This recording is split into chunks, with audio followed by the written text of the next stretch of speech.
After grappling with COVID-19 pandemic and now Russia-Ukraine war, which devastated global economies, with the least developed countries in Africa becoming the most affected ones due to increase in prices and food shortages.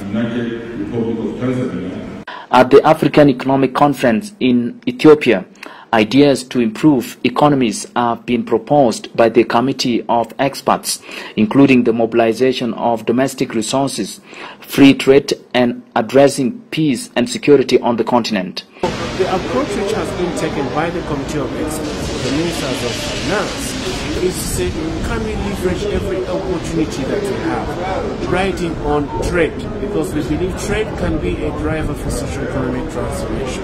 And all of us have to play our own part, create the conducive conditions in our countries. In fact, this is why we invite South Sudan to sign and ratify the protocol relating to the establishment of the African Continental Free Trade Area in order to build and leverage on this wide market that we have. According to economic experts Maxwell Malengusu, South Sudan, being one of the landlocked countries in Africa, needs to do a lot to improve its economy in cooperation with the member states of Economic Commission, adding the conference is important because it focuses on economic transformation to reduce inequality and vulnerability in Africa. I want to say that South Sudan is yet to do a lot in order to be able to implement the ECA resolutions. As a landlocked country, it needs to work hand in hand with the ECA member states to effectively implement the resolutions of the Commission. This conference is very important for South Sudan as it focuses on fostering recovery and transformation in Africa to reduce inequality and vulnerability for all the ECA member states. South Sudan is in dire need to recover and transform its economy.